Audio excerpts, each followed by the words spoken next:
Welcome to the Give Me Liberty podcast of the Standing for Freedom Center at Liberty University, where we defend life, liberty, and truth to ensure the foundations of freedom exist for the next generation. And I'm joined by somebody who is notoriously Baptist and notoriously courageous. And I really appreciate this brother, both as a contributor and a writer for the Standing for Freedom Center, as well as executive director of the Center for Baptist Leadership.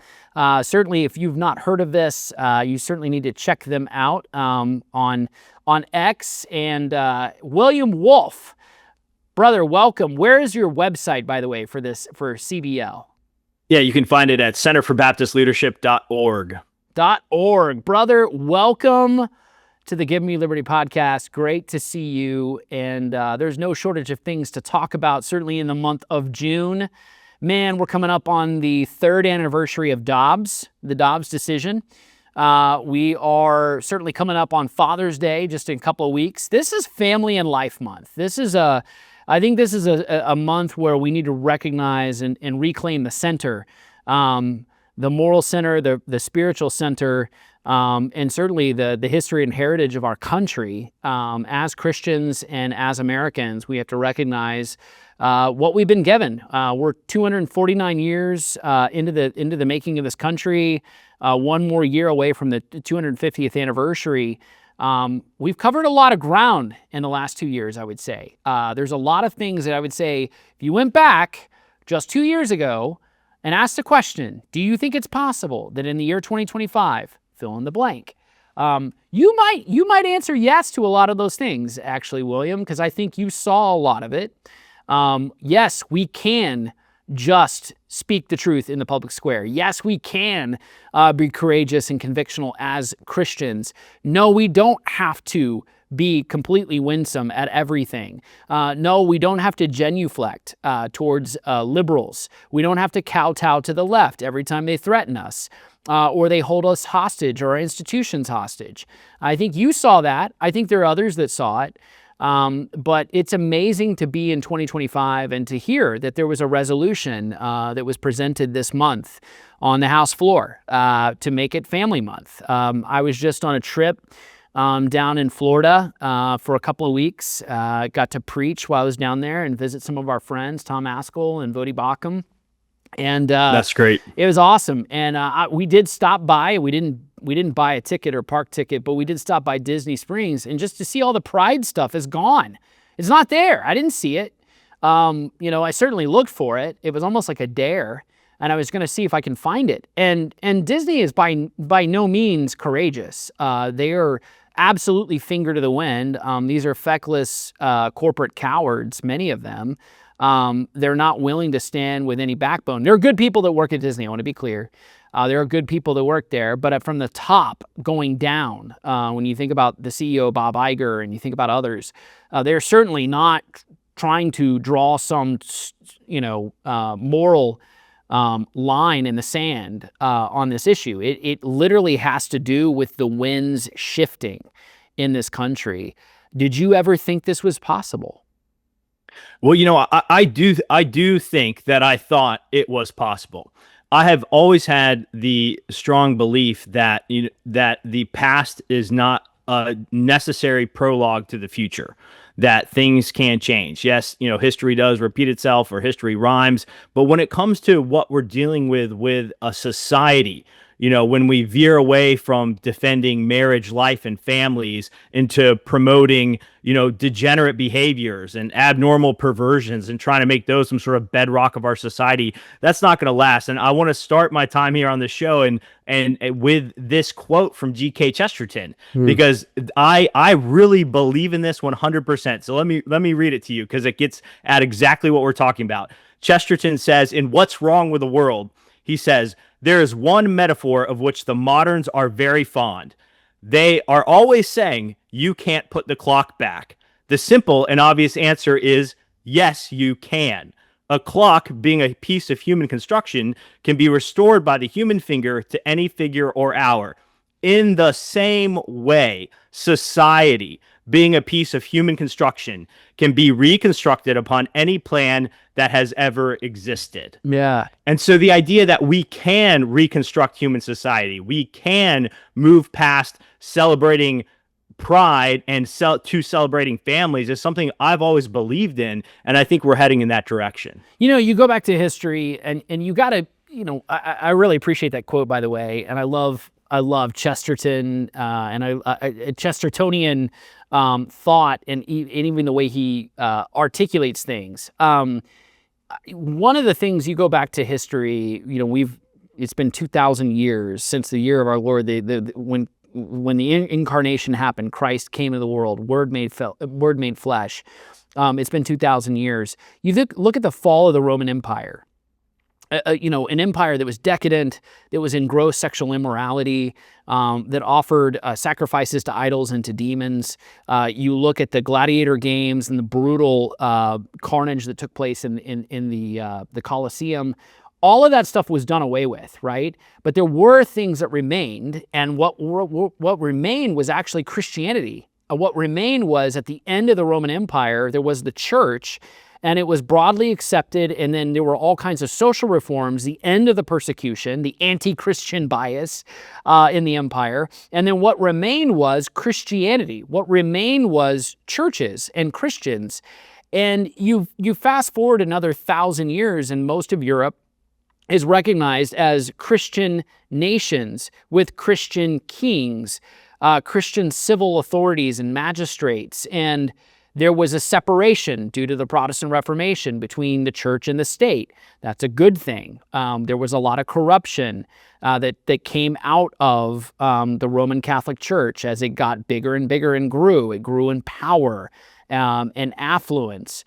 But here we are today, and we've seen decline, but we've not seen centuries and centuries of decline. We've just seen decades-long decline. And I think a lot of people have gotten used to this idea that it is one of those things that it cannot be reversed, that decline is static, that as soon as you get headed in a certain direction, well, that's it. From here on out, we're only going to be taking losses and lumps. We're going to get knocks on the head, and we're going to continue to lose and lose and lose and lose, and then Jesus comes back. But if you look at the rest of history, that is not the way it has been. It is not quite so linear. It is not quite, in one direction vertically, up or down. It has been, there's a sordid history there for thousands of years. And one of the things that I think Christians today have to sort of snap back to reality and say, wait a second, there is nothing that says it has to end here right now. There is still time on that clock, going back to your metaphor, and we have work to do. Yeah, that's exactly right. Decline is not inevitable. And let me give you two reasons why I say that. One would be a theological grounding. And that theological grounding is that we serve a God who got up from the dead, right? So, I mean, on that second, on the second day of the resurrection, before the resurrection, the day after Jesus was crucified and put in a tomb, you would have thought the entire project was over. Literally dead, crucified, and buried in the ground, and all the hopes that the people had placed in Jesus Christ, and particularly his disciples, were gone, never to come back again. What now? What next? Well, it's not Christ. Surprise. He got up from the dead, and so we serve a God who can bring life from death. And that narrative was all through Scripture. It's not just in the resurrection. I mean, think back to Abraham and Sarah. I mean, the narrative of bringing life to a womb that was as good as dead, which is what Scripture says. So we serve a God who brings life from the dead, and that's guaranteed to us most fundamentally by the resurrection of Christ. And so that resurrection power, of course, fundamentally, it's for us spiritually, but it can apply to other things too. God can do whatever he wants. God can make America not just great again, but he can make America live again the way that it should. So that's the theological grounding. And then the second thing is that a lot of the issues we faced in our country, they're the policy issues, the political issues, they're not a question of whether or not we know what the right thing to do is. Like this is some existential problem that the best minds in the world can't solve. No, that's not what it is. It's just a matter of political will. Look at Donald Trump. He secured the border without some big fancy border bill. He didn't need it. He just needed to have the political will to do it. Right. We know what marriage is. We know what life is. These actually aren't debatable issues, no matter how much the left wants to make them so. If we just defend marriage, if we just defend life, if we just defend families, if we just defend the goodness of a nation, if we defend our Christian heritage with the political will to do so, even if it makes some people uncomfortable, we can see both revival and reform in America for the 21st century. Amen. I'm reminded of the Chesterton quote, by the way, when you were talking about the resurrection. You know, Christianity has died 1,000 deaths in terms of civilizations, right? And yet we worship a God who knows his way beyond the grave. And That's right. I think one of the things we have to recognize as Christians living in the United States right now is that we don't know the time or the hour. Jesus could return in our lifetime, yes, as many of my friends think he will, or he could tarry another 1,000 years. It in many ways, I have, and you know, this is the humility of being, you know, a forecaster, is that you have to recognize we don't know. And many people have said this will be it, that, you know, we know because the storm clouds are gathering over here on this horizon, or we know, according to the words of Jesus, that there's this rumor of a war that's about to happen, and that's signaling the end, right? Well, it's been the last times in the last days ever since the Apostle John wrote those words. And so we're living in the last hour and have for 2,000 years. And yet there is a ton of work to do. And one of the things that we have to recognize as Christians is that we have a responsibility to the public square, and we can't just leave it, and leave it by the wayside. We have a responsibility to promote righteousness publicly. We have a responsibility to protect the future when it comes to our children and the next generation. We're not going to just leave them with a spiritual heritage. We have to leave them with a place to live. And that means nations. So it's important that we preserve those things, and then we also advance them. Yeah, that's right. Look, we can't retreat to the mountaintop and wait for the trumpet to sound. That's not a good stewardship. You know, if you've ever seen the show Parks and Rec, in Parks and Rec, there's this episode where there's this cult that's waiting for the end of the world. And every year they go to the Parks Department and they secure a permit because they are saying, hey, now we know it's this date. That's the end of the world. So we want a permit for our little end of the world party. And, you know, Leslie Knope gives it to them, and Ron Swanson comes out and sells them flutes, and they write checks that they think he won't ever cash because it's the end of the world. Well, the end of the world doesn't come, and then they show up in the office the next day and say, "Oh, we got the prophecy wrong. It's actually next year, right?" And so if you live like that, you take yourself out of being a productive member of society. I'll put it like this: we might not know what the future holds, but we do know what our responsibilities are in the present. Yeah. And our responsibilities in the present are to be engaged, productive citizens of wherever the Lord has put us, in America or any other country around the world. Yes, with an eye on our heavenly citizenship, but not in such a way that we forsake our civic responsibilities as earthly citizens too. I'm going to quote that great Southern Baptist theologian, Martin Luther. Just kidding. He's not Southern Baptist, but Martin Luther essentially was asked, you know, what would you do if the world was to end tomorrow? And he said, I'd plant a tree. And the point in that response is not, you know, really a debate about eschatology, but about living faithfully in the present. Do the right thing right now, and do the thing that matters, William, for the long term right now. You think about a tree. Some trees take 100+ years to grow in full maturity. You think about the redwoods in California that grow for hundreds of years. We still need to be doing the things that matter in discipleship, that are certainly costly, but we need to be doing the things that matter for a long, long time. And I think that is something that many of the folks of the previous generation might be caught by surprise, to think that God is not finished yet, and certainly not finished with America yet. And we could have another 50 or 100 years where the church and Christianity is the dominant influence in society. Yeah, I think that's right. And so to bring it back to sort of the month of June, and what's been going on in our country and celebrated in our country for the last 10 years since the Supreme Court decision in Obergefell, which, to be clear, was just, philosopher kings completely perverting their role and the appropriate constitutional jurisprudence and inventing a right to so-called same-sex marriage that never existed in our Constitution, never could have even been imagined by the drafters of our Constitution. And so for 10 years, our society has celebrated something that is fundamentally destructive to the nature of all functioning societies. The family is the foundational unit of any society. The family is, in many ways, it's a political unit unto itself, and then it preexists before a larger political unit that governs multiple families, multiple tribes, a state, multiple states, a nation. But when you pare it all back, it comes down to the family. And if you erode those foundations, the society will crumble. So the connection here is Christians need to be getting aggressive about reshoring the foundations of society, because we don't know how much longer the society is going to exist. And here we are 10 years later, and we know multiple things. One, homosexual couples never really valued marriage. They never did. They didn't really want marriage. They wanted to undermine the nuclear biblical family by securing these so-called equal rights.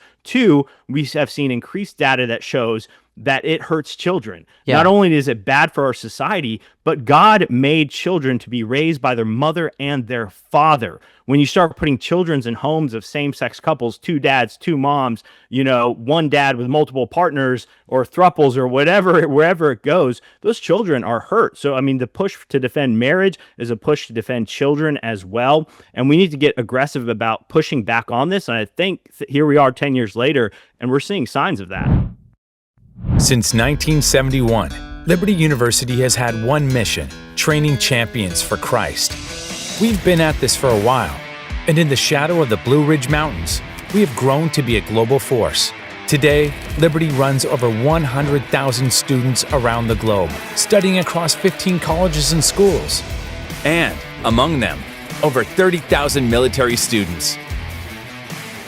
Across 700 programs of study, we train as one: nurses, artists, business leaders of the future and today.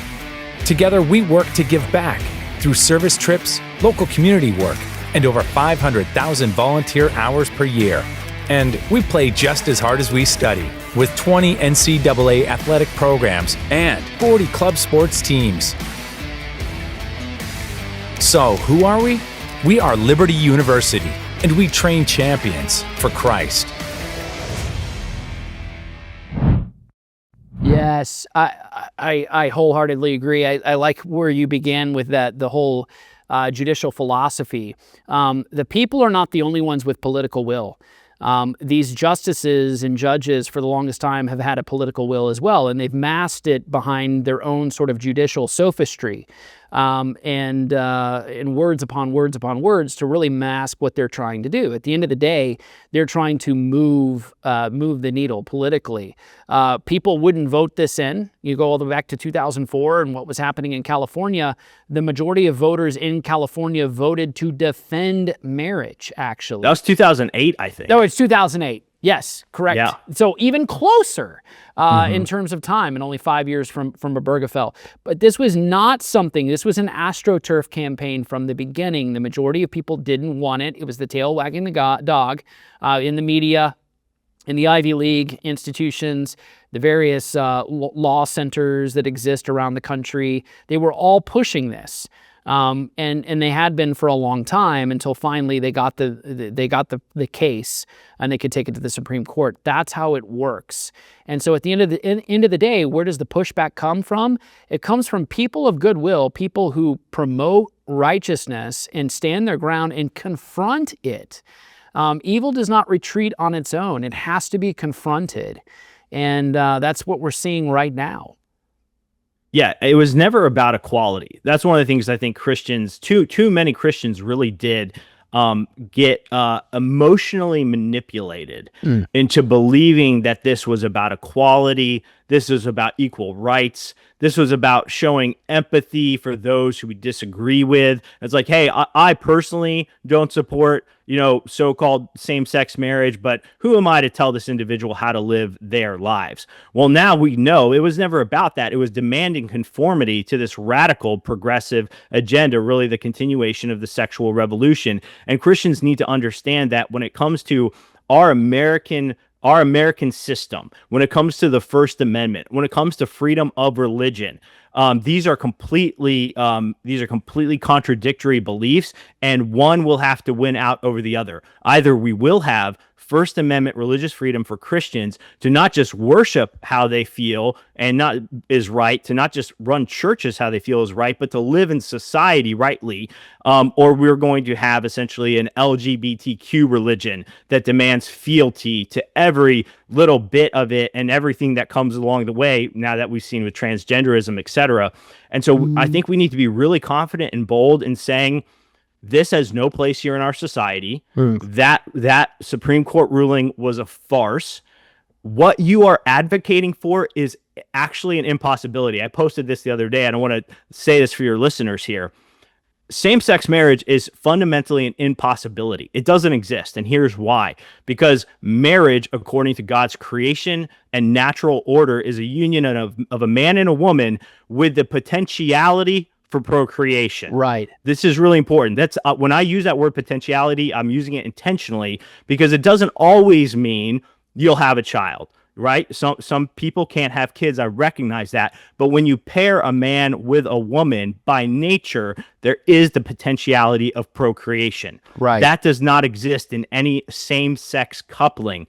And that's what marriage is. That's what God made marriage to be. And so what they call marriage actually isn't by nature marriage. It literally can't exist. Right. And that's, by the way, that's the answer also to the classic libertarian argument that the government needs to stay out of the marriage business.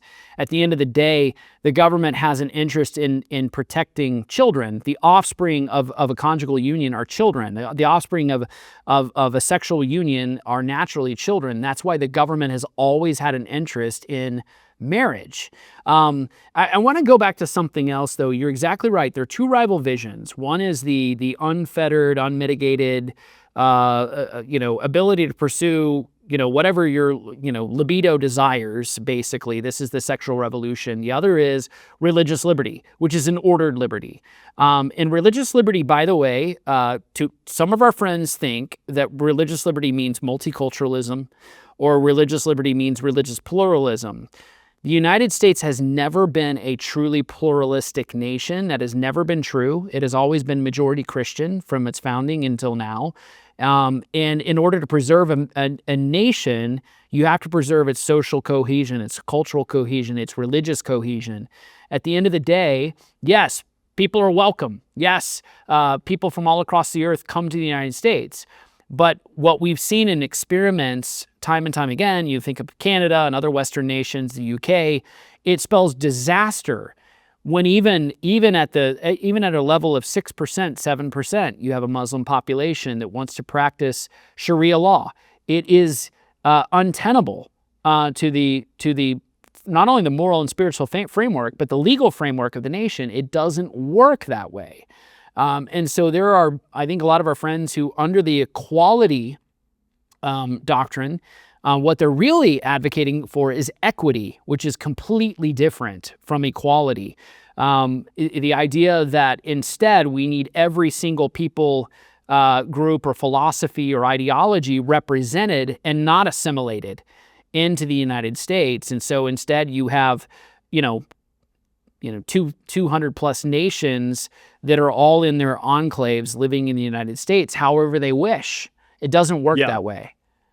Yeah, so the United States is not the United Nations. Right. The United States is the United States of America. It's a nation that was founded by a people and for their posterity. That's what's put into, the Declaration of Independence, and it's for our lives, our sacred honor, and for our posterity. When they wrote that, who did they imagine their posterity would be? Well, no offense to wonderful Indian brothers and sisters out there, but when the founders of America wrote for our posterity, they did not mean millions of Indian immigrants. They did not mean millions of Muslim immigrants to America or millions of, South American immigrants. Again, no offense. They have their own countries. That's not what our founders envision. And you're right to make the distinction between equality and equity, but I want to tease this out just a second, which is that ultimately this idea of unlimited religious pluralism that the left has adopted is couched in a framework of critical theory, right, which then puts the minority groups as an oppressed group, which means that the majority group, the white Christians in America, are bad people. And so actually it's always a Trojan horse for societal dimitude. And that's what we're seeing in the UK right now. Right. I don't know if this is 100% verified, but I'm pretty sure it's accurate. I saw that there's a new law in the UK that is protecting Muslims and their freedom of religious expression, while at the same time Christians in the UK are being penalized for theirs. Right. And I saw a report too that there was a Christian school somewhere, a Catholic school somewhere where they were told it was a public school where they were told that praying the rosary, Catholics praying the rosary in public was offensive. It was offensive to Muslims, but the Muslims could roll out their prayer mats anytime they wanted to. Yep. And so what we're adopting a framework of national, religious, and cultural suicide when we abandon the principles that this country was built on. Because at the end of the day, it won't ever just be this utopian ideal of live and let live. We'll have Muslims, we'll have Hindus, we'll have Christians, we'll have LGBT practitioners. No, because we're in this framework of critical theory, they will all get their rights and Christians will be silenced. Yeah, that's 100% how it works in the UK. If you go to Hyde Park, you can, when you go into the open, arena, so to speak, like a Mars Hill type thing. If you go to Hyde Park in London, you absolutely can pray towards Mecca. You cannot, it is illegal to pray silently outside of an abortion clinic as a Christian. So these laws do exist, ultimately to gerrymander, that they're trying to suppress the rights of the majority, while at the same time they're trying to put forth in an equity and balance sort of sense that we need to have one representative from this group and that group and the other group, and we need to put them towards the front, and then we need to make sure that we silence and suppress and marginalize the majority Christian voices in the nation. That's certainly the way they've gone. That's certainly what many other groups, leftist groups, liberal groups in the United States, so-called, that's exactly what they're trying to do. William, we just have a few more minutes before we have to jump off. But I wanted to talk a little bit about some of the things you're doing at CBL. And also what's going on at American Reformer, and for those listening who have not heard about it, tell us a little bit about your work.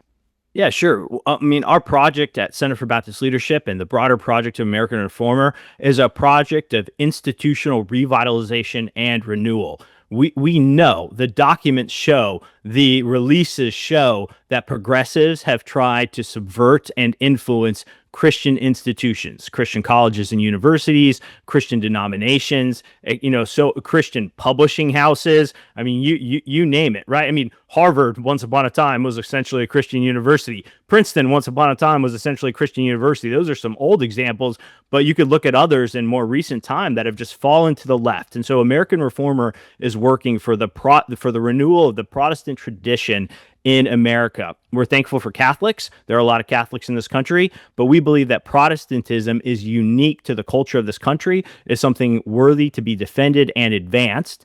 And so then as a subset of that project at the Center for Baptist Leadership, we're focused on the revitalization of the Southern Baptist Convention and equipping Southern Baptists in particular to be bold in the public arena. So we want to see theological fidelity coupled with a courageous public witness in the political arena, and that's really what we're all about in a nutshell. I so appreciate that. That's super important. And when you think about all that has transpired over, say, the past 10 years, Many institutions have gone adrift. Some have come back. There have been folks who sort of fell into the sort of siren song of the left, whether it be wokeism, whether it be the feminist movement, or critical race theory.